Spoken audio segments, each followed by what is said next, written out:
बारे में खुद कहना बताइए ना अपने बारे में। मैं अलग अलग बहुत ही अलग अलग फील्ड में रह चुकी हूँ। अरे बैठिए। नहीं, मुझे जरा अच्छा। टीचर हूँ तो उसके नाते जब खड़ी रहूंगी तो मुझे बैठे तो सोने को मिलूंगा। सही बात। प्रोफेसर और टीचर जो रहते है ना सिंपल। तो वार्डन रह चुकी हूँ जेल की, एरोरा जेल की, क्रिमिनल इन्वेस्टिगेटर रूरल विभाग की रह चुकी हूँ। और मेरा तखल्लुस है शबनम में यानी ओस बिल्कुल। तो जो मैं कहानियाँ वगैरह लिखती थी तो मेरे दोस्त कहते थे कि ये तो शोला है। और कहानियों में मेरी ऐसी होती थी, शबनम तो एकदम अलग रहती है। और मैं वार्डन बनी और ये टीचर थी, प्रोफेसर हो गई। लिखी मैंने 28 किताब, लेकिन मिली जुली जो साझा कविताएं रहती है सिंधी में, हिंदी में, उर्दू में, वो मेरी लगभग 15-16 हो चुकी है। क्या बात है। सब शायर होते हैं, सिंध में 5-8 निकली है, पाकिस्तान में छोटे छोटे शायर होते हैं, उनको अच्छा लगता है, मुझे भी अच्छा लगता है उनके साथ में। मैं किसी के साथ भी जुड़ जाती हूँ। कोई ये एज या सीनियरिटी जूनियरिटी या अच्छा कवि है वगैरह नहीं, भाई जुड़ना है, आओ आओ अपने कुछ भेजो, मैं भेज देती हूँ, अब हो जाती हूँ। मुझे बहुत अच्छा लगता है सब। तो बाकी ये जो मिलना मिला रहा है कुछ 15 साल से, ऐसा पूरे शहर में ये समझ है कि इंदिरा के यहाँ सब लोग मिलते हैं। जो भी नया आता है वो कहता है मैं शहर में आया हूँ और मैं आपसे मिलना चाहता हूँ। और मेरा मिलना है नहीं कि सबका मिलना हो जाता है, उर्दू वाले के भी, सिंधी भी, हिंदी भी। ऐसा मेरा दूसरा घर था, वहाँ पर मैं तो एक चलन हो गई है कि भाई इंदिरा के घर में जाएगी कहाँ, ऐसा था। लेकिन ये सब थोड़ा सा बदल रहा है तो भी अच्छा लग रहा है कि मैं भी अपने घर से निकल के आ गई हूँ। बहुत अच्छी बात है। तो और क्या कहना, मुझे गज़ल मैंने सीखी मराठी में भी, मराठी कवि से, और उर्दू में उर्दू कवि से सीखी मैंने।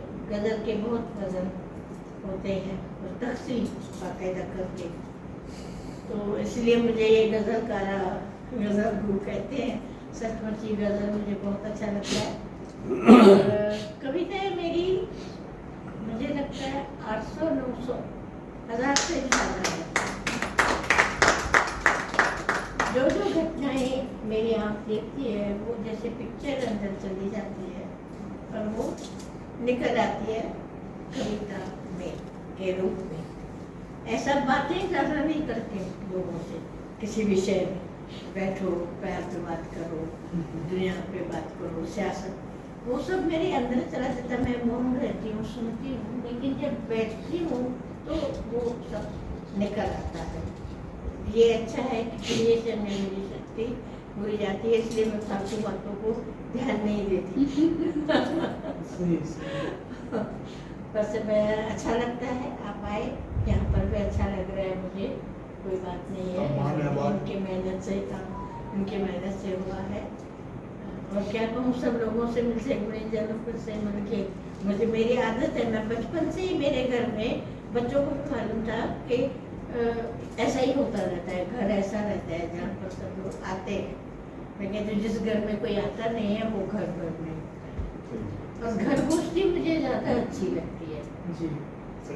घरों में हम अपनापन महसूस होता है, अपना चाय बनाना, ये करना, पानी देना, ये सब कुछ अपनापन लगता है। तो वो मुझे मंचों से भी ज़्यादा, और भगवान की कृपा ऐसी है कि मेरे यहाँ सबसे बड़े में बड़े शायर आते हैं जिनको हजारों बाहर मिलते हैं पैसे, तो भी वो मेरे पास तो ऐसे ही आते हैं।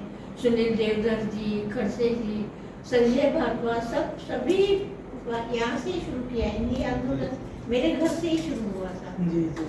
तो हाँ, तो बस तो आदत पड़ गई है घर वालों को भी, मेरे पति को भी सब। शुक्रिया। मैं जानना सम्मान का भी उल्लेख करते हैं, आपको क्या क्या नहीं मिला? भाई मुझे झोली भर के कम से कम पूरी बोरी भर तो ट्रॉफीज पड़ी हुई है। सम्मान इतने मिले हैं मुझे। अकादमी के भी अवार्ड मिला है मुझे। साहित्य अकादमी। वो जो एक अजीब सी बात है कि मैं कागजों पे लिख के ड्रावर में रख देती थी, तो मैं छापती नहीं थी और इतने बचपन से लिखती आई थी, लेकिन वो वैसे ही पड़े रहते थे, गुम हो जाते थे कुछ भी। तो किसी ने मेरी बेटी को कहा, पिंकी पूनावाला मेरी बेटी है जो बहुत बड़ी अभी फिल्म प्रोड्यूसर है, फिल्म डायरेक्टर है, तो उसको किसने, छोटी थी तो उसको किसने कहा कि तुम्हारी माँ के ड्रावर में जो कागज़ है ना वो मुझे दे दो लाके चुपचाप। तो उसने भी सब कथकथे करके जाके दे के आई साहब, ठीक है। उन्होंने किताब अपने पैसों से छापा, तेज पारवानी नाम के एक व्यक्ति थे, सिंधी में उर्दू में छापा। तो तब हैरान हुई जब मुझे उस किताब पे अवार्ड मिला साहित्य अकादमी का, दिल्ली में। सुषमा स्वराज सभी जो बड़े बड़े थे अपना, वो उनके हाथों से मैं बच्चों को ले गई थी, हस्बैंड को ले गई थी। तब मुझे महसूस हुआ कि मुझे रिस्पॉन्सिबल कवयित्री होना चाहिए। डायरी में तो लिखूं, कम से कम आधा तो गुम हो जाता है। तो तब से मैंने समझा कि मैं, जब से अवार्ड पहले ही किताब पे मिलने से मैंने समझा कि मैं साहित्यकार हूँ और मुझे सीरियसली तो नहीं लेती। मैं तो नृत्य भी करती हूँ, सेमी क्लासेस से गाती भी हूँ, करती हूँ, सीरियसली नहीं लिखती हूँ। कविताएं सीरियस होती है मेरी और कहानियाँ पे नहीं। अवार्ड में मिलने के बाद एक जिम्मेदारी बढ़ जाती है। बिल्कुल। हाँ, ऐसा जिम्मेदारी बन गई हाँ, मेरी। सिंधी जब अवार्ड अकादमी- मिल जाता है, अवार्ड का मतलब है जिम्मेदारी सिंधी- बढ़ गई। अब मेरी जिम्मेदारी है कि मैं अवार्ड लिखूं। ऐसा महसूस हुआ। जी, नहीं, बिल्कुल सही बात है, वही होता है। कवित्री हूँ, जिसको लिखना इनामों की जो है ना, हर एक और जगह दूसरी से चीज़- तस्वीरें